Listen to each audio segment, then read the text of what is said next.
Good evening and welcome to Steppin Out. I'm Peggy Scott Laborde, and tonight we have a wonderful music-filled show. As always, we spotlight the New Orleans area's arts and entertainment scene. Seated at our table tonight, pianist band leader David Torkanowsky. Here to perform for us, David is currently playing many places, but including Templo Restaurant in a new music series on Thursdays. Welcome. Hey, thank you. Good to see you. Thank Hello. you. Poppy Tucker with an exclamation point, host of the WWNO program Louisiana Eats. Hi, Miss Poppy. Hi, Peg. And we're delighted to have him back. It's been a while. Mark Samuels, co-founder and president of Basin Street Records label. Good to see you. Hi, sir. Thank you. And you've got lots of good news and releases. And of course, our theater critic, Alan Smason, editor of the Crescent City Jewish News. Hello, Mr. Allen. Hey there. Hi. But first up, Poppy with the Poppy. Poppy with a Poppy, and with sort of a sad mention to start off with. This week, we lost one of New Orleans' culinary greats, and just greats in general. Mildred Covert passed away. And of course, she, with her writing partner, Sylvia Gerson, wrote Kosher Creole and Kosher Cajun, and really and truly helped the entire Jewish community of New Orleans be able to eat traditional New Orleans food without breaking any of the kosher laws. And Mildred was one of a kind, and I miss her terribly.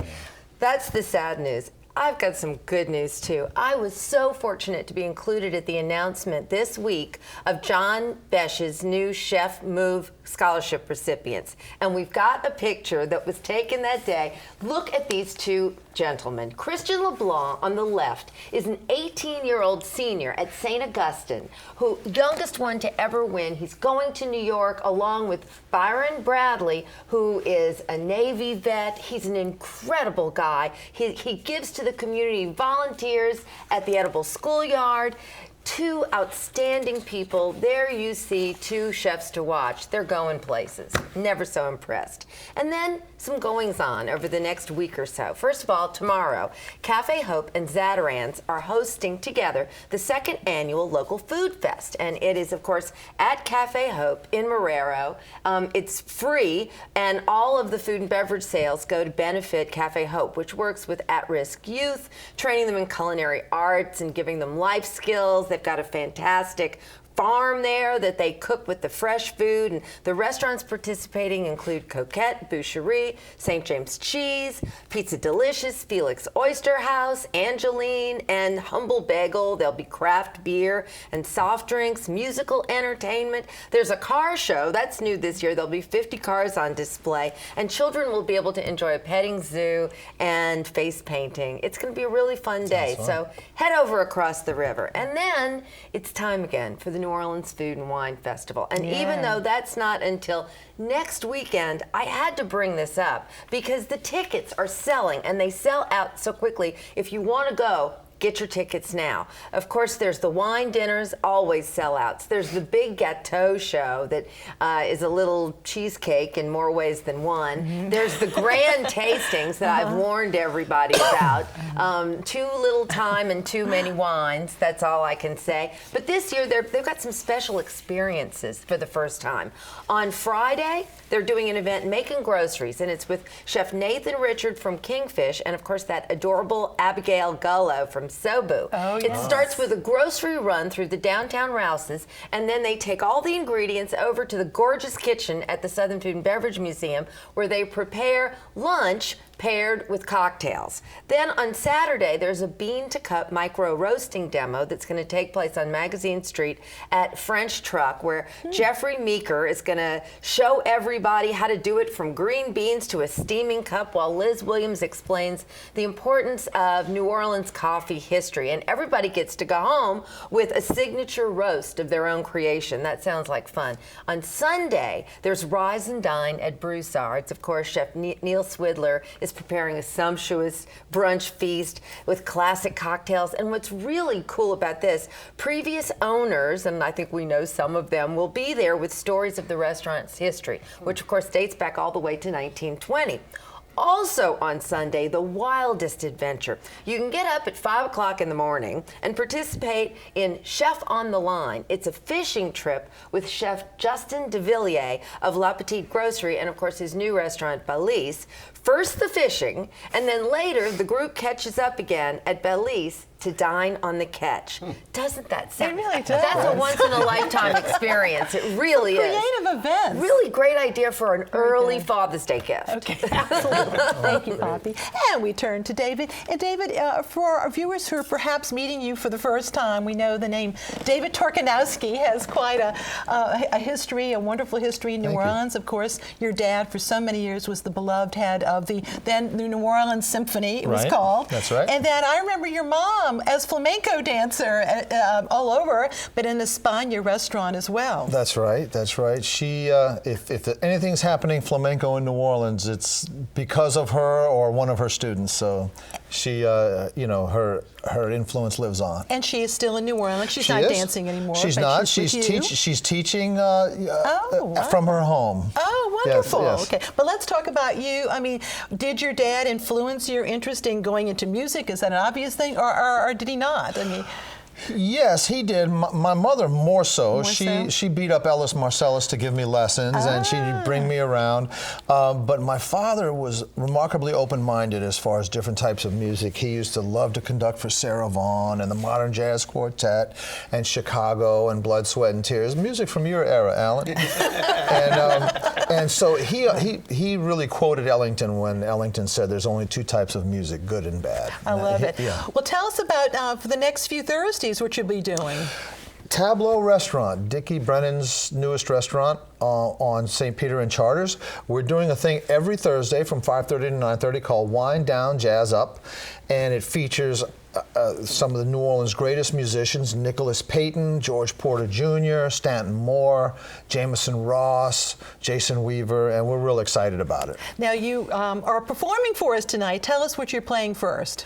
Well, I think I'm going to play a stride adaptation of Herbie Hancock's Driftin'. All right, and so we're going to let you go ahead and do that. And we're All right. so excited to have David here. You know, a reminder, if you haven't been to Tableau, that's the Le Petit Theater, and it's a Dickie Brennan restaurant, and to have live music there in this wonderful place, Alan, of the theater itself, and using that space as that is really very special. Now let's hear from David.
part of the Le Petit Theater Complex. Very excited by that.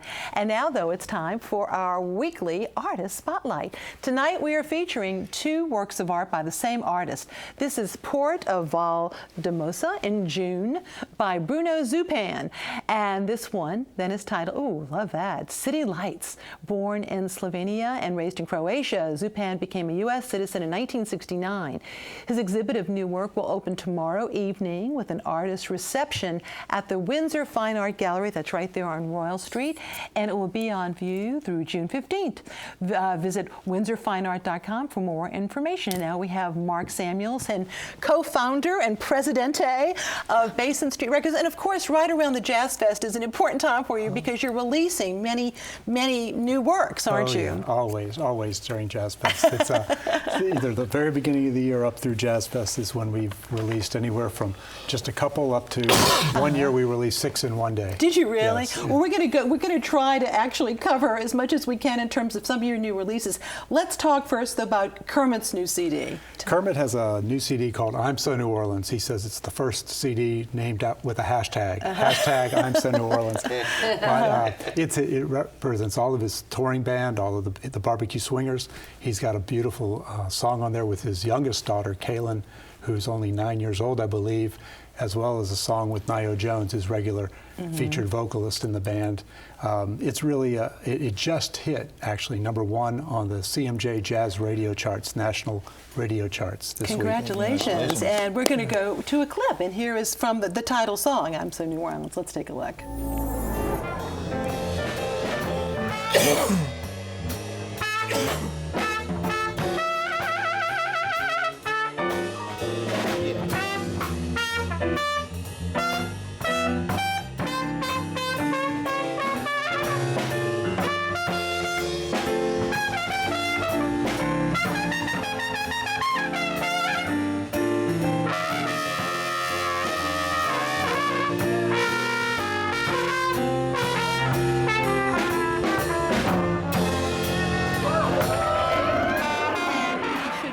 That Kermit plays lots of places, doesn't he? So, as you told me off camera, most Fridays, most Saturdays, and most Sundays, this is where you can find That's Kermit, right, huh? Right. He saw and places like Louisiana Music Factory during Which Jazz was there, Fest. that was taped, huh? Well, first on next to this, a beautiful book. We of course need to acknowledge the controversy between very talented trumpeter Irvin Mayfield and New Orleans Library Foundation and the New Orleans Jazz Orchestra. Your thoughts about all of what's going on? Or? You know, I'm here to sell some music and publish books, and and know, I love that, Irvin. Huh? I love Irvin. I want to see all that in the past and really focus on all the beautiful things that he's building and that we've created together. 19 albums together in 18 years. Wow. Yeah. Well, let's talk about this book because, of course, as we know, and we're going to show you more of the book, but it's more than a book. There's 7 CDs in this. Yes, it's almost 7 hours of music.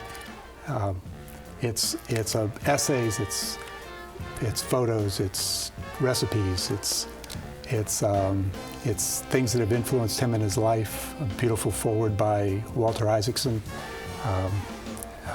Piece by Ernest Gaines, and an afterward by Wynton Marsalis. Well, I noticed the Herman Leonard photographs. It's like almost a scrapbook, isn't it? Yes, it's kind of a personal scrapbook. And the CDs, were they recorded at the Irvin Mayfield, the Lounge? Yes, at Irvin Jazz Mayfield Playhouse. Right, at Irvin Mayfield's Jazz Nesta. Playhouse. The seven nights of love sessions in 2013. Different musicians too, huh? Each night there was the same core group of musicians, about 7-piece core group, and a lot of special guests. So we had different special guests every night.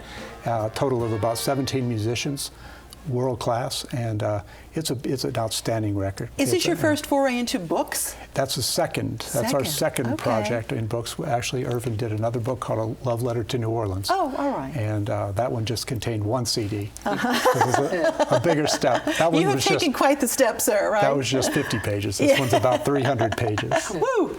And then moving on, Jason Marsalis has got a new CD. Yes, Jason released a record called the 21st Century Trad Band.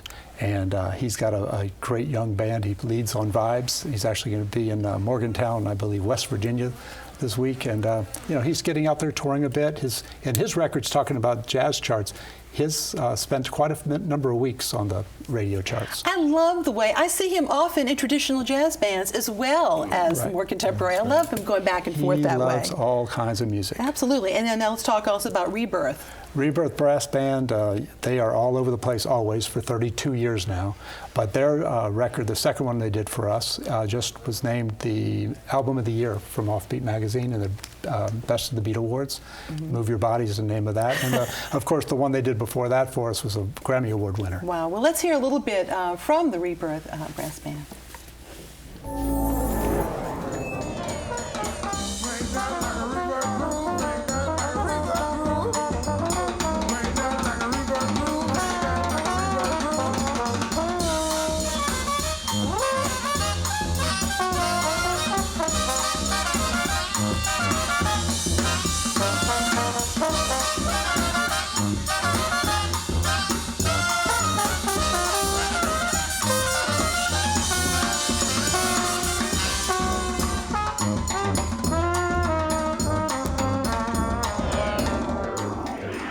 And for more info, and that's where you can find the Rebirth Brass Band most Tuesdays at the Maple Leaf Bar. But for more information on all the CDs we've talked about in the book, BasinStreetRecords.com. And now, you know, New Orleans Magazine's quiz queen, Julia Street, has a question for us, as she does every week. And let's tell us what the question is tonight. Last week, Sharon Burns gave us the names of 2 films that Brad Pitt starred in that were primarily shot in New Orleans: Interview with the Vampire and The Curious Case of Benjamin Button. Now tonight's question.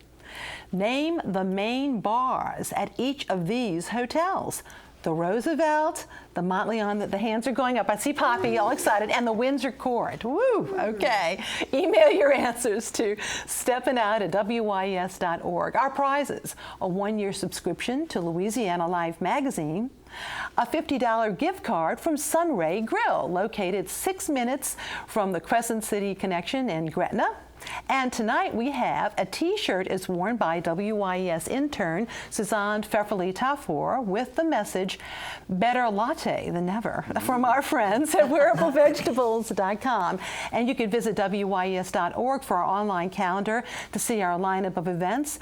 And you can also link to our WYES YouTube channel to view our program on our homepage. Now, though, time for Mr. Allen. Well, for those of you who don't know it, the very first play that was directed by Perry Martin was back about 30 years ago, and it was the story of Helen Keller and the teacher, Annie Sullivan. It's, of course, The Miracle Worker. And they are bringing it back. This is the first time in about 30 years. And the irony of that, of course, is that Perry suffers himself from sight deprivation. But I'm here to tell you that despite the fact that he may have a little bit of a handicap there with his eyes, he has brought about a really famous play by William Gibson and brought it back into new life. It is absolutely nothing short of fantastic. The work by Lucy Faust and Drew Delaney, who play, of course, Annie Sullivan and Helen Keller, is gut-wrenching. I was exhausted watching their performances on stage. Many of you will recall that the film, which starred Anne Bancroft and Patty Duke, won Academy Awards for both of them. That was back in 1962. But many of you may not know that this was a play on Broadway that both of them had starred in prior. The work is, again, nothing less than superlative, riveting. I urge everyone to take the time out to make that short drive to Lockport and see this work. Dane Rhodes is also quite telling as Captain Keller, the unstoppable meeting the immovable force, with great support from Jake Wynn Wilson as his son, James, and also Gilliam Vedros Rowan as his wife, Kate, and Rhonda Johnson-Dentz as their servant, Vinny. Don't miss it. It's a really fine piece of theater. It runs until June the 7th, and it's well worth that drive, again, as I mentioned. The Miracle Worker through June the 7th. Last week, I got to see Rivertown Theaters for the Performing Arts' performance of Dirty Rotten Scoundrels. And it was almost like seeing it all over again because, indeed, about 4 years ago, they put it on at NOCA. This stars Robert Pavlovich and Gary Rucker as Lawrence Jameson and Freddie Benson. It's an ambitious undertaking, and it does require comic actors with impeccable timing to pull it off, and they do a great job. Also, I would like to acknowledge Kayla Harrington. You may remember her as Peggy Sawyer in 42nd Street a little while back. She plays Christine Colgate, who's the Mark, if you will, in this particular play. The songs by David Yazbek, like Give 'Em What They Want and Great Big Stuff, fantastic, like This, Like That, are very funny, and they give insight into the characters. I enjoyed it. Again, a lot of you will ask, well, is it as good as Shrek? Is it as good as Young Frankenstein? As good as Annie and 42nd Street? Some of the things that we've seen already in great productions from the Rivertown folks. But I would say not quite, but it's not necessarily their fault. I believe the material is probably not just as quality. But it's very funny, though, Alan. It is. It is really very good. Too. But again, it again would be remiss of me not to say that David Yazbek's songs are probably not up to some of the quality that I expect from some of the others. But not to say anything bad. The quality is there, and it is a very, very high-marked production as far as I'm concerned. It's going to finish that run next weekend. So those of you who haven't had a chance to make any plans, you might want to consider that as well. Speaking of big productions, Anthony Bean is undertaking what may be his most ambitious production in years, and he's going to take the wraps off of The Color Purple. Now, those of you may know that Jennifer Hudspeth's getting ready to star in this on Broadway. They're going to bring it back in the fall. This is a regional premiere and one that will demand the attention of all of the local theater community. I would tell you that I will get to see this next week and probably have a review on it in 2 weeks, but keep that in mind as a new production. And meanwhile, again, as we mentioned, next week we'll have the cast from Merrily Roll Along, the season closer at Le Petit. They're going to come out with their season announcement now. If you haven't seen it, I want to tell you a little bit about it. They're starting off the season with Our Town by Thornton Wilder, the regional premiere of Toni Morrison's The Bluest Eye, and then that'll be in December. Then around Mardi Gras time, it'll be Sleeping Beauty in January and going all the way through Mardi Gras. And then they follow that up with The Glass Menagerie, a brand new production just in time for the Tennessee Williams New Orleans Literary Festival's 30th anniversary. And then they close out the season with their production of Stephen Sondheim and Larry Gelbert's A Funny Thing Happened on the Way to the Forum. So that should be fun. It'll be at the same time now next year. And don't forget, coming up this next Tuesday is going to be Southern Rep's Gala. It's really important. I know it's a little on the pricey side for some of us, but it's $150 a ticket. Well worth it, though. They really need all the financial help they can get. Do. And they would really appreciate anybody who can go to please attend. All right, thank you. And now it's time for our picks. David. Well, every Thursday, Wind Down, Jazz Up. Every Tuesday this summer with Stanton Moore's piano trio at Snug Harbor. Be there. Oh, great. Puppy. Speaking of wine, they sell out quickly. The Mazarin Wine Dinner that's part of NALFI is next Wednesday, May 20th.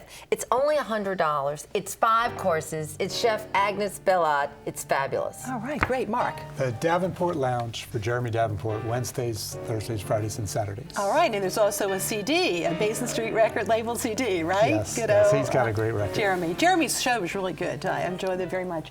Alan. Next Friday and Saturday, the Louisiana Philharmonic Orchestra is going to be presenting Verdi's Requiem, and a great piece it is, again at the First Baptist Church in Covington, followed up by the Mahalia Jackson Theater for the Performing Arts on Saturday night. All right, now my picks. Don't miss the Bayou Mid-City Boogaloo, I should say, this weekend. I hope the weather works out, okay? It kicked off today, and it continues Saturday and Sunday at 11 a.m., and it's at Bayou St. John near Dumaine and Jeff Davis, and go to BayouBoogaloo.com to learn more, but it really should be a lot of fun. And Phil Melanson and Chris Champagne are at it again. They will present Mutt Dynasty, a satirical romp through the landscape of Louisiana politics. That's next Thursday evening in Andrea's restaurant. There's a space there in Metairie. And here is a bundt cake from the newly opened Nothing Bundt Cakes on Veterans Boulevard near Causeway. And they're going to have a Cake-a-Palooza sampling on Saturday, tomorrow from noon to 2. So that should be a lot of fun. And visit their website, nothingbundtcakes.com, for more information on that. And by the way, they're one of the contributors to the WYES Chocolate Sunday event that will take place Sunday, June 7th at the beautifully restored Lakefront Airport. 2 p.m. VIP admittance tickets, and you can go to WYES for all the details on that. But the bundt cake and much more. What are we going to hear as we close out, David?